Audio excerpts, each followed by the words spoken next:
All information contained in this podcast is general in nature and does not consider your individual circumstances. You should consider the appropriateness of this information with regards to your individual objectives, financial situation, and needs. Welcome to Sharing More Than the Sheets, a podcast to help you and your partner make better financial and lifestyle decisions so that you can both focus on the things that you love. I'm your host, Michael Khouri, financial planner, green thumb, husband, and just dad.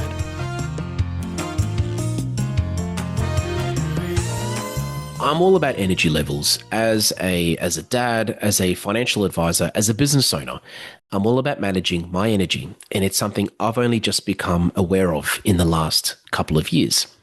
Today, we're talking about energy. Now, I've invited Sidqie Djunaedi onto the podcast. Now, Sidqie is probably one of the most, I want to say, emotionally intelligent people I've ever met. And he's the founder, he's the executive coach, he's the head trainer at the Growth Table. And he works with high performance individuals, with executives of companies, with just individuals in general. And he does so many different things, but I was having a chat to him the other day about energy, and this topic came up, and I thought, you know what, Sidqie, we have to talk about this. Thank you so much for joining us. Thank you very much, Michael. Appreciate your invitations and appreciate the introductions as well. Love to be here with you. Yeah. No, it's because I know you do so many things, but just on the topic of energy, because I know for a fact that as far as energy is concerned, it's connected in a way to a lot of the types of coaching and a lot of the work that you do with companies and individuals. Am I right in saying that it is a big deal and it's something that a lot of people aren't really aware of? It is. Thanks again for the introductions and appreciate to be here. Yes, in regards to the energy wise, it is a huge deal because essentially you only have 24 hours a day. Right. And that is a fixed resource that we can't do anything about it. However, in the way that we interact on a day-to-day basis, in the way that we live our life and navigate the interactions that we have, that will influence and determine our energy levels from time to time. And what I mean by that is, for example, when we go out to the world, there will be things that lights our world the most. And there will be things that dim our lights and dim our energy. So those are the things that I absolutely love talking about and having coaching conversations with my clients as well. And for me, I mean, personally for me, as soon as I was wondering why at certain times of the day I was really tired, and after some days, no matter how full on that they were, I wouldn't even be tired at all. And that's what got me to even start exploring this topic and looking at different energy levels, because one would assume that it's, someone works a lot of hours, they get really tired, but that isn't the case, is it? Because you could be doing a lot of hours, but if it's something that you love or something that's giving you energy, by the end of the day, you're still buzzing, you're still ready to go. Yes. Yeah. Yes. That is absolutely right. One of the things that I remind my clients and remind myself as well, the things that lights our world the most are the things that is in alignment with our highest values, the things that we put high importance on, and the way that we want to experience them. Say, what I mean by that is, if we are going to a meeting, for example, and we love our work, right? We love our work. We love what we do. Your business, my business, this is our passion. However, in the same time, there are people that we interact with, for example, that really doesn't in alignment with our value system. For example, if the person keeps talking, for me, for example, like if the person keeps talking about people and gossiping and all that kind of stuff, even though I love socializing, that will dim my light, right? That will zap my energy the most, because I don't like talking about people. I love talking about purpose and thinking about something more meaningful in life, etc. So there are things when whatever that we value the most, we will progress that with the highest of energy, despite the fact that, we may have some challenges along the way, if that makes sense. Yes, it does. It really does. And to me, it's in a way, from what it sounds like, it's, about let me ask you a question. I want to come back to that because I want to give an Yeah, yeah, analogy. sure. I want to give an analogy which I think really suits the whole energy thing. But Mm, what I did want to ask before that is, how does someone identify if they're not managing their energy levels properly? So it could be, mm, maybe someone has a partner, and they feel like they're mm. not, or maybe someone themselves. Is it, oh, they're just tired, or is there more? Is there more than it? Are there more symptoms, if you want to call them symptoms, than that someone should watch out for? Maybe because usually when you have an illness or a condition of some sort, Yes. you think it's normal. You think, oh, this is how everyone Mm, is. Like, for example, glasses. One day, this was probably 10 years ago, 15 years ago, I was at an event at a park. I forgot what it was for. And a friend of mine got some really funny looking plastic glasses. Funny enough, they're sort of what I wear now. But anyway, he got some funny looking plastic glasses. And I was like, oh, these are really cool. I like your glasses. Like, yeah, thanks. I'm like, can I try them on? He's like, yeah, sure. I put them on. And I looked around and I was like, wow, I can see the leaves on trees. And it's like, yes. yeah, it's like, that's what you're supposed to see. And up until that point, I did not even realize that when you look at a tree, that you're supposed to see the leaves on the tree. I just assumed, oh, the tree's too far for you to actually Mm, realize that you could, to actually physically see leaves on it. But having these glasses on obviously enabled me to do that. And then at that point, I realized, okay, me not being able to see the leaves on trees is normal. So, mm. in this context, what are some things that some people usually probably think are normal that you've picked up on, or they should probably watch out for, to realize, Yes. okay, hold on a second, I'm not really managing my energy levels the way I should be, or as best Yes. as I could be. Yeah. Yeah. No, thank you very much. I love that analogy, Michael. Appreciate sharing that. Two things that come up to my mind. One is two things that I would like my clients to do. One is for them to reflect on the past 1 week, on the past 1 month, in terms of what are the things that they did in the past, 1 week or 1 month period that really lights up their world, right? In terms of, oh, I've been into meeting with this people, with that person, doing these activities, etc. I went to networking events and it really drained my energy. I went into a different networking event, but it is smaller, for example, and that lights up my world because of XYZ. So it's understanding or gaining insight in terms of what are the things that we've done and how is it, and getting into a deeper level of my energy level after that conversations, after that interactions, right? The second one that I always have, I'll use another analogy. I'll use an analogy for this one. Now you and I are driving. We like to drive cars, right? We drive cars and all that. Yeah. One of the things that we typically do when we go back home and we park our car in the garage, for example, we turn it off, right? We let the car rest. Now, we don't turn on the car because it will likely to poison the whole house. I'm talking about a gas fuel car, not electric car, because that's that's our practice. Now I'm going to go to the other side of our physical body and energy management. A lot of us having a lot of thinking in our mind, right? And thinking is actually draining a lot of energy in our brain, in our nervous system. Yeah. So when we go home, our minds and our thoughts keep driving in the background.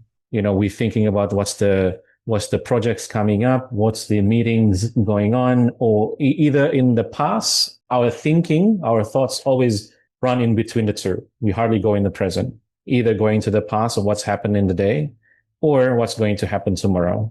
And we allow ourselves not to be in the present moment. That's why sometimes when we go home, at times we won't be able to be fully present with our spouse, for example, or our kids, and they will be able to pick it up. Now, when we allow our thinking to continuously running in the background like that, it's like we're leaving a car in the garage turning on.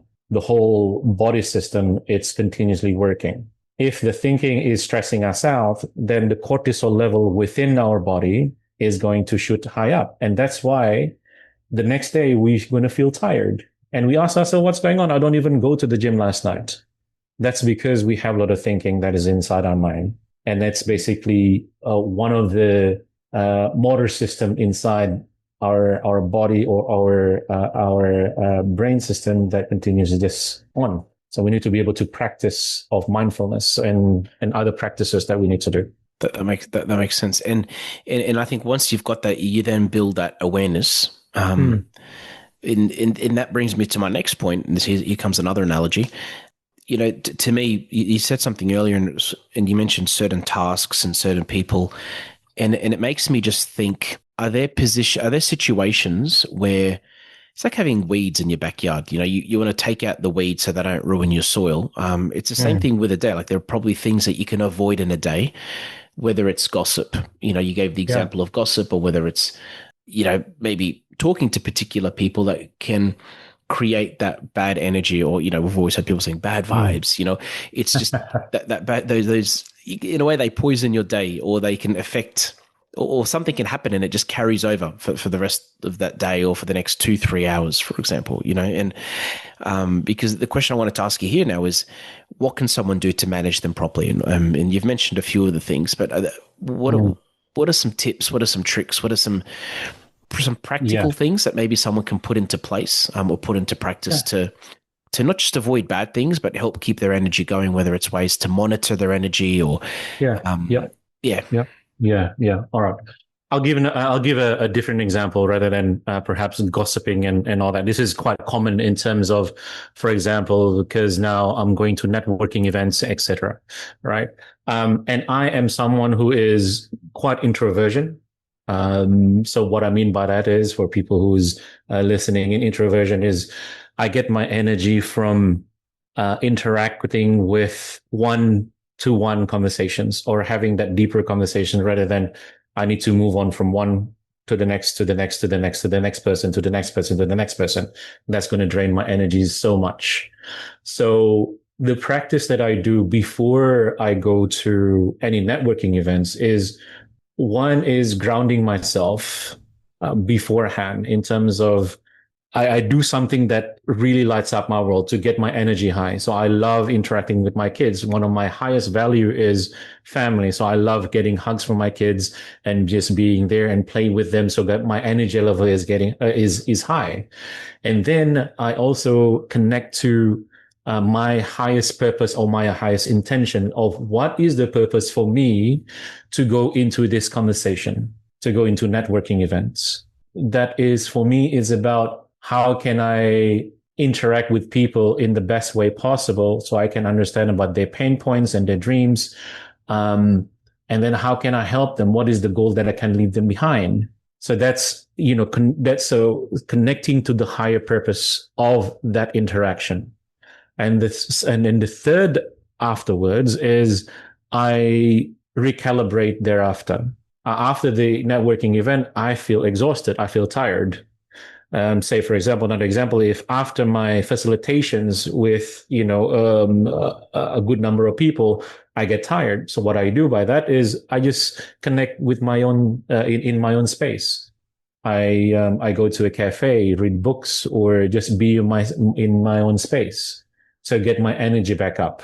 Right. So going back to that is, increase your energy before the session that is going to drain your energy, even though it's a good space and good conversations. Yeah.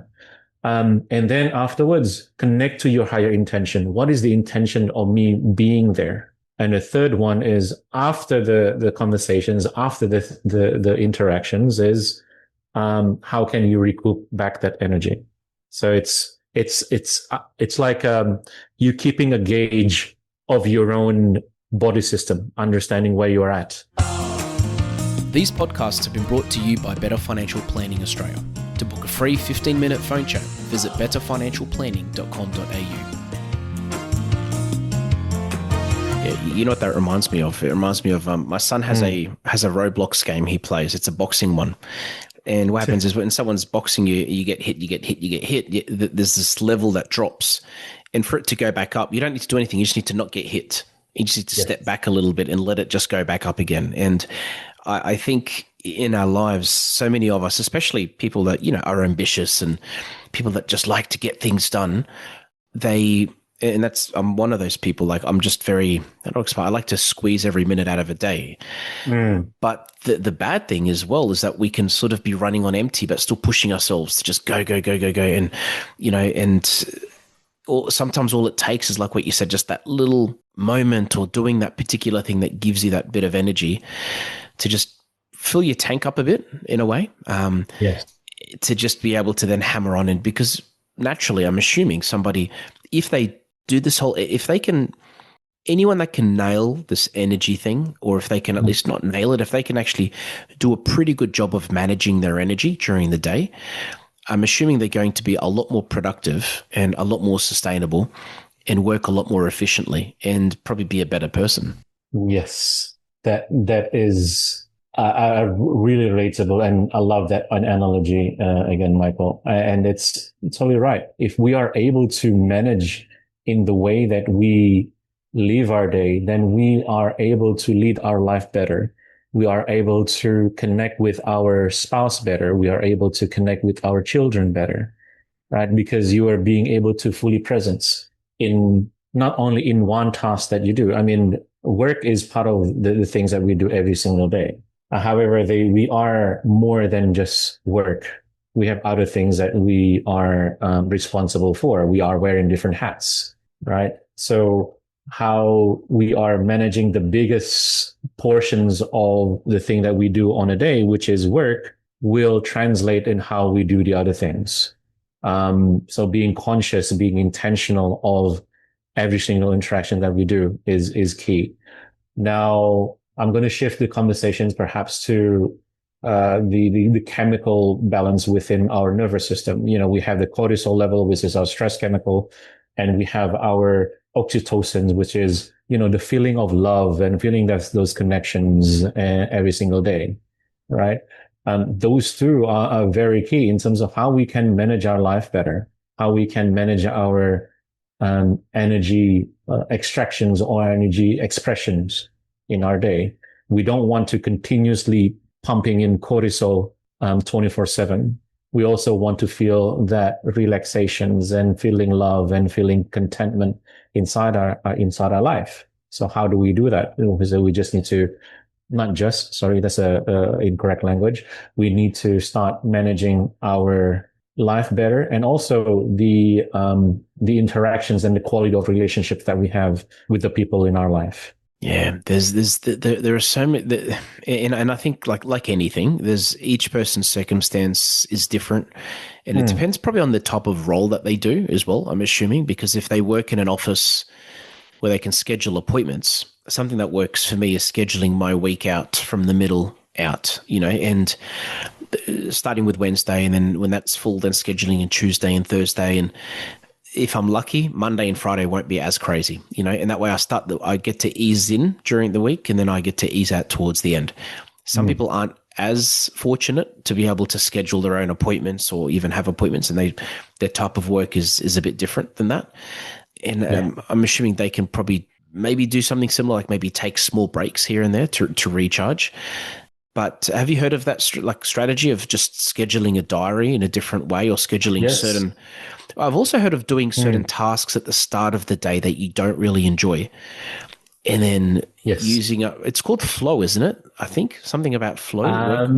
That's what some Or is that people a call it completely flow. different thing? The flow is completely different things. Flow is when you are doing a task and you're really fully immersed in that task. Okay. The one that you're speaking about, it's either we call it a Pomodoro technique, or Brian Tracy's Eat Your Biggest Frog technique, in terms of do the biggest things that the hardest thing in the morning.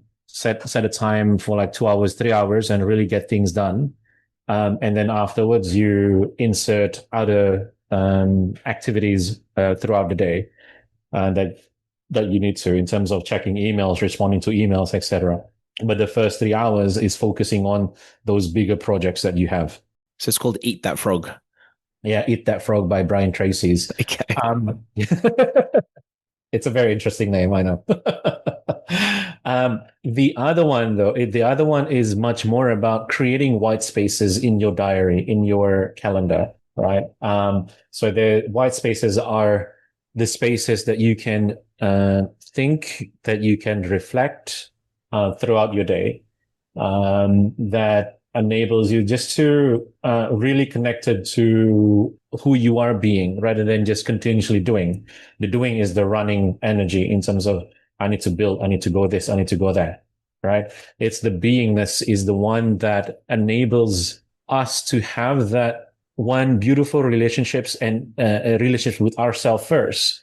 And then the second part of that is to have that nurturance of the quality and relationship with other people. So, for example, is creating white spaces just to walk outside in the in nature during your break, rather than what I'm seeing is a lot is sitting in front of the desktop and in front of the mirror, in front of the monitor, and then start still doing work and then eating your food there, right? So create spaces for you to have those separations of things that you need to do. Be okay with creating scheduling white spaces and follow that up for yourself. Be okay with that. Yeah, I get it. And again, if people don't do these things, and if this isn't, and if energy isn't managed properly, that's when, I mean, you may be able to give some other examples, but I'm assuming this is when relationships can be damaged in the workplace or personally. Someone's coming home to their husband or wife and they're taking their anger out on the other person, or or at work they're lashing out on their manager or their employees, or and yeah, mentally, I'm assuming this doesn't help at all, or with anything really. It just has that carryover effect It into doesn't different help at parts of our all. lives. Definitely. Definitely. One of the things that I always again that we have whenever we are higher stress, when our when we say our cup is empty, there are usually four things that we're going to respond to in the way that we reacted. Fight, flight, freeze, or fawn. Right? Fight is we becoming quite aggressive in the way that we responded to the world, whether we show that to our workplace or whether we show that to the people that is around us. And fight is not only on the aggressive side. Fight can be passive aggressive. Fight can be becoming more sarcastic and throwing this comments and that comments, nasty comments, right? Throwing this jabs along the way. Again, the recipient of that can be anyone in our life. We may not doing it with our line manager, for example, if it's in corporate or small business, but we may do it with our peers and our colleagues, and that can be felt, right? Or we can respond with flight, that I just want to get away from this office. I just want to get away to do something else. I can't handle this. I just want to run away, right?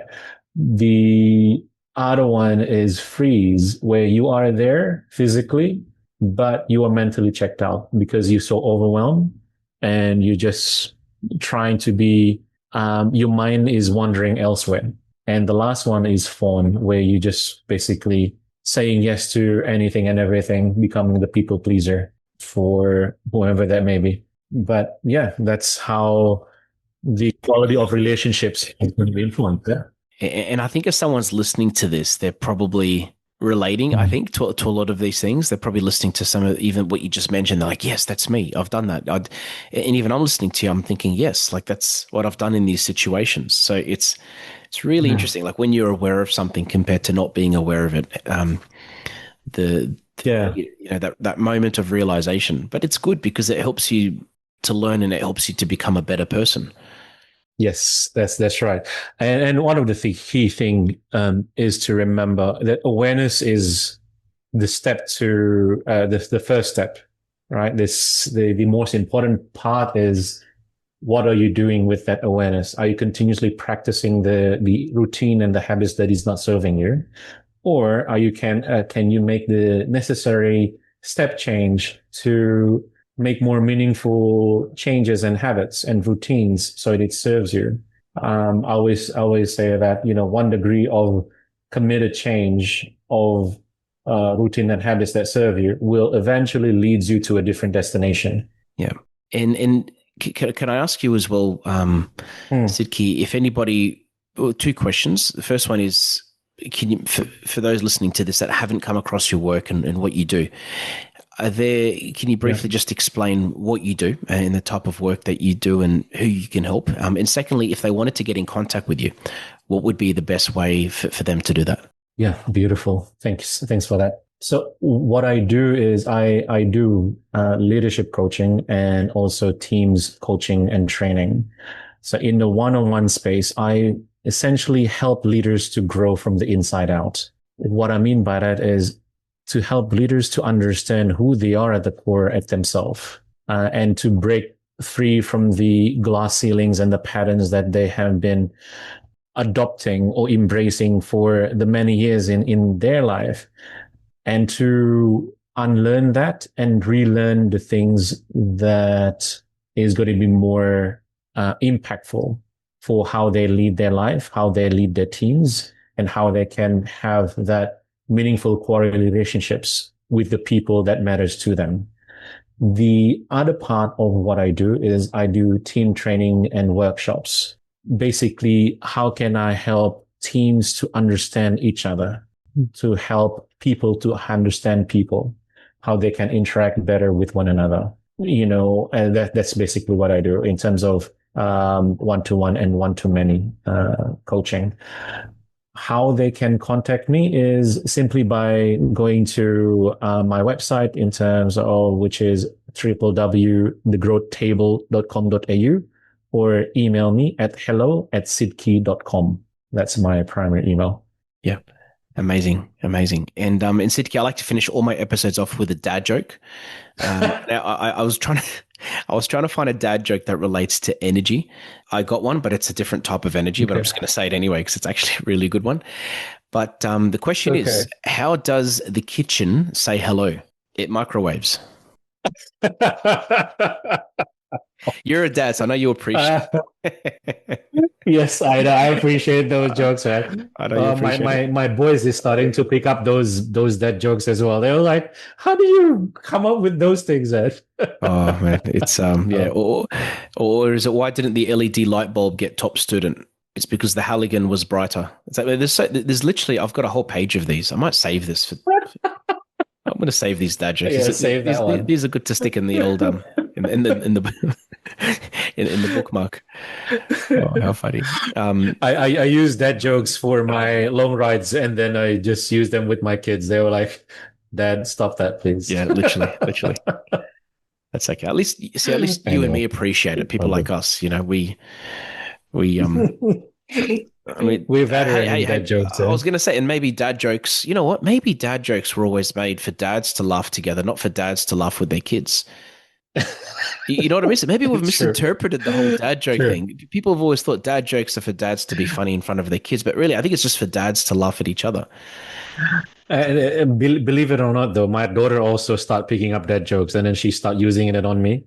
Oh, no. Uh-oh. Wow. She's a legendary level now. Yes. She's almost ready to graduate from dad school. Anyway. That's right. Anyway, again, Sidqie, thank you so much for your time. I really appreciate it, especially the making the time for today. And I will put your website in your LinkedIn in the description of this episode as well for anybody that wants to get in contact with you, so they can just literally go straight to the description, click on it, and they're there. But again, thank you, and I'm looking forward to seeing a lot more of your work. Thank you very much, Michael. Appreciate you for having me in this conversation. Thanks for joining us on Sharing More Than the Sheets. Please make sure you subscribe to be updated with future episode releases, and feel free to share this episode with any friends or family that you think it might benefit.